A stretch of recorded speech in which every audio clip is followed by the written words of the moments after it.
When the previous one is done, so to give a 3-minute summary to answer the question, why should I vote for you? Doug Griffin.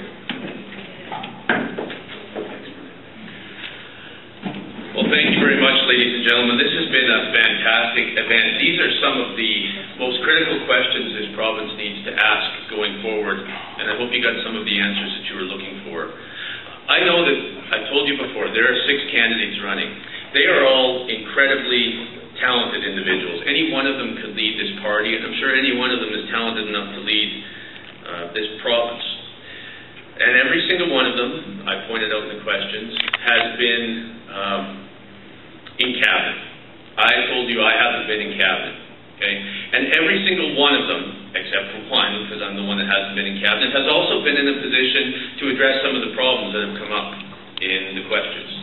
And every single one of them, except for one, namely me, has been in a position at the cabinet table to impose some of the solutions that they've also presented here today. I'm the only one that hasn't been in cabinet. Now, I know that some people have said, you do a great job. You've got more experience as an MLA than almost all of the other candidates, so that's exceptional. That's really good. But you haven't been in cabinet, which might be a problem. In fact, that makes you a little bit of an amateur. Well, I point out to people that that would also mean that Peter Lougheed, at the age of 38, without serving a single day in cabinet, was also an amateur when he took over as premier of this province and led us on a path of 40 years of success. That would also mean people like Brad Wall, who's now the most popular premier in all of Alberta, was just an amateur at the age of 41 when he became when he won his first victory as premier in this province.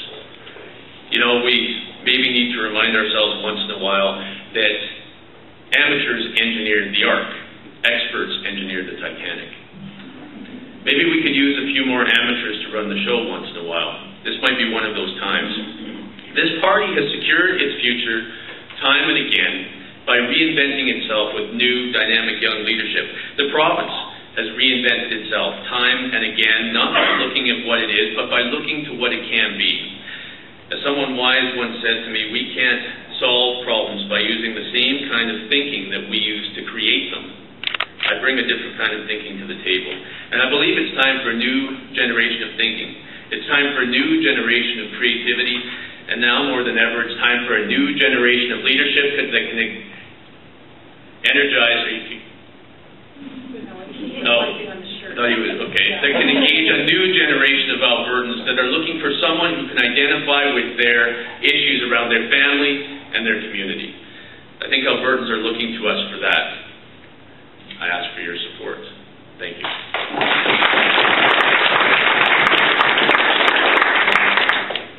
I don't know if anyone else can see it, but there's a bit of an optical illusion. When Chuck stands up with the gold bag, it reflects off of his red shirt, and it looks like a red bag. But I'm ready now. Thank you, everyone, for being here today. This has been a lot of fun, and Doug's right. These are the issues that Albertans are talking about, and it's wonderful that we are. Over the course of this campaign, I've consistently spoken about 3 key elements in success for Alberta.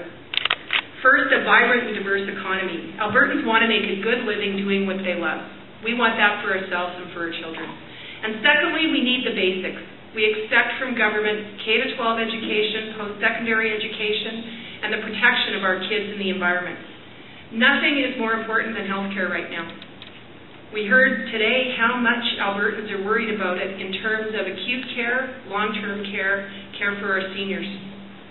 We need better results from our system, and we need new ideas. I've proposed new ideas, like family care clinics.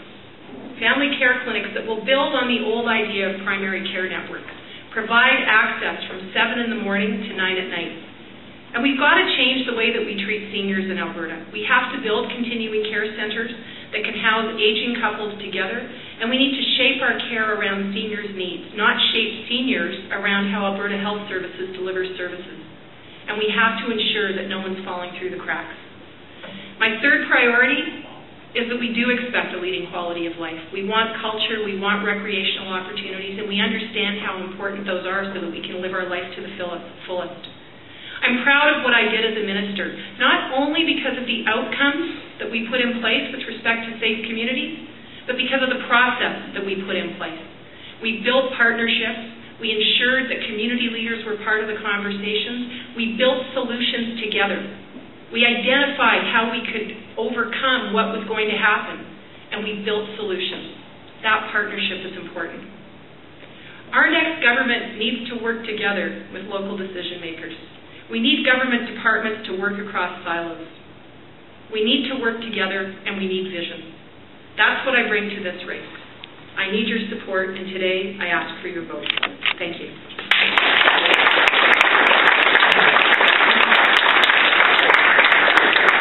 I'm convinced if Gary Barr were here today, he would thank the organizers for taking time out of their lives to organize something that we could all be a part of. He would thank you one and all for coming and contributing to the democratic process. One thing that I've found most remarkable about Gary is that his values are values that embrace family but also value Albertans in every walk of life. If Gary becomes elected as the Premier, he will in fact have to secure a seat, and then his 7-year-old would go to school in Alberta schools. He has 2 other children that are in post-secondary institutions. He was born in Calgary, but every time he speaks to people, he reminds them that he's an Alberta candidate.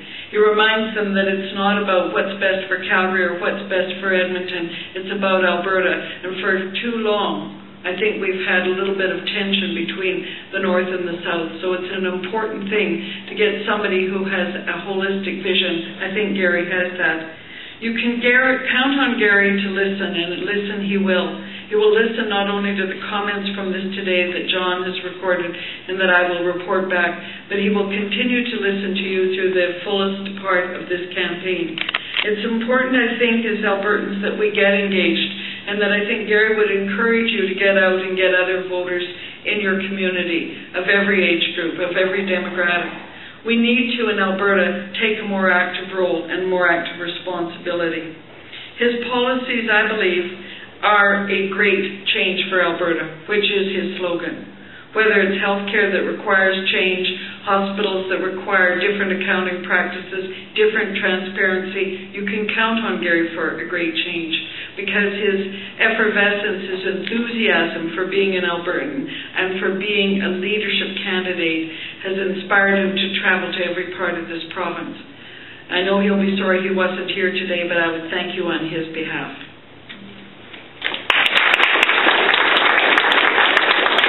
We appreciate the candidate's contribution. I also personally appreciate our volunteers. I would like to acknowledge the following individual, our front area greeter, Bruce Lee. Yes, ladies and gentlemen, there is a Bruce Lee, and he happens to be my twin. On registration, Dolores Kosel, who organized it for us all the time, and Sandra Miller, thank you. Kevin Taylor on membership, and thank you for your remarks. Our ushers, from Bastian Zars, Bernie Fitterer, Gabor Zinner, and Luann Whitmarsh, thank you so much for what you did. Our photographer, Henry Janik, who's right there, and he posts the photos on our Facebook site. He does an awesome job. He does videos as well. I thank you very much, Henry. For refreshments, thanks very much to the Croatian Club and Pat Arota for setting that up. Our volunteer assistant, Andrew Sargent, thank you for coordinating that and making that possible. Our distinguished and assertive audience panel of questions, Bob Mertens-Poole and Marika Knipscher, thank you so much for your time. Elaine, thank you for asking everybody to put up with their cash. We appreciate that very much. And Bruce Lee and Ann Sosa and Eileen Ashmore for leading us in O Canada. Chuck Rose, thank you very much. Next time we'll have you wear a different shirt. And by the way, Chuck also, there was a giant wedding here last night and the microphones were destroyed, and Chuck happened to have this fabulous portable system in his car. So talk about the perfect volunteer. He deserves a special round of applause for that. Thank you very much for that. I sure hope I haven't missed anybody. Now, when I wrap up, the Calgary Leadership Forum has a tradition. We, for years, have supported Operation Eyesight Universal, where we present the restoration of eyesight for one individual in the name of each speaker. However, we're going to go on a slightly different tangent today, in that we want to acknowledge the candidates as a small gift. I happen to have a bias to think that government responsiveness and customer satisfaction is everything, because what difference does it make if you do something and people don't appreciate it? So one of the 8 books I've written is called Satisfaction Guaranteed, How to Satisfy Every Customer Every Time, and I'd like to present it to each of the candidates. Thank you so much for being here today.